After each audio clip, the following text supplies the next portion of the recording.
back, everybody. Just days after the arrest of now former Venezuelan President Nicolas Maduro, President Trump says the U.S. is not at war with Venezuela.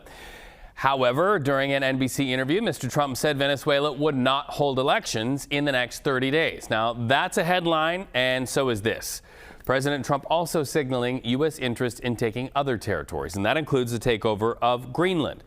Here's Senator Mark Kelly pushing back against the president on CBS. Here's the thing that I really worry about. Now Donald Trump is talking about maybe overthrowing the leadership of Colombia, who's an ally of ours. That's different than Venezuela. Or maybe sending messages to Cuba. Greenland. I mean, is he going to bring up Canada again at this point?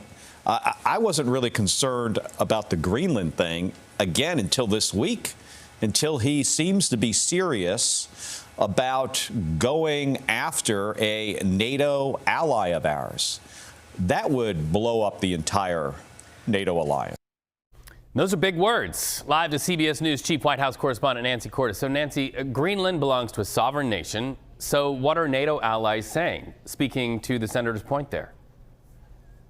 They are alarmed and making it clear that they are alarmed, Reed. In fact, in a pretty eye-opening statement today that came from the leaders of the largest countries in Europe, we're talking about the UK, France, Spain, Germany, they said that territorial integrity must be respected. This was a statement taking direct aim at Donald Trump, basically saying Greenland is a part of Denmark, hands off. And just to give you a sense of how seriously Denmark's prime minister is taking this, she yesterday said things that are along the lines of what you just heard from Senator Mark Kelly. She basically said that if the U.S. were to try to take Greenland through military means or any other way, that NATO would essentially come to an end, because the entire organizing principle of NATO is an attack on one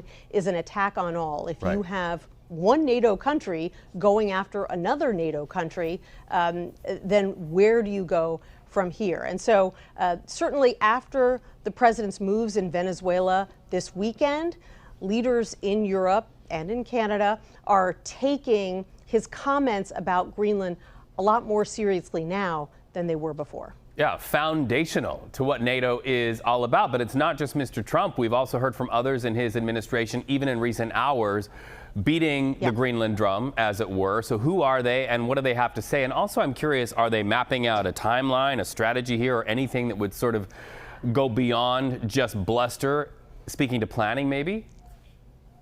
Hard to say. Stephen Miller, the president's deputy chief of staff, did an interview last night in which he insisted that the U.S. wouldn't necessarily have to resort to military might in order to gain access to Greenland and take it over.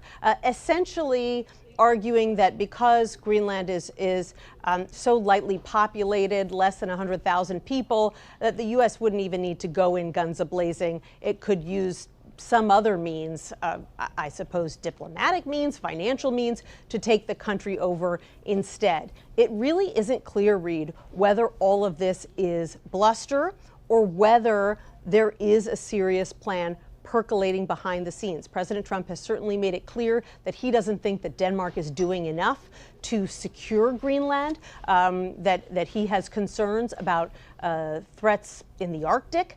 He'd also like more access to Greenland's minerals. But regardless of whether it is bluster or not, what is clear is that European leaders are a lot more worried about these comments now than they were just a few weeks ago, especially after the president said just this weekend on Air Force One that Denmark is not doing enough to secure it and that Greenland is necessary for U.S. national security.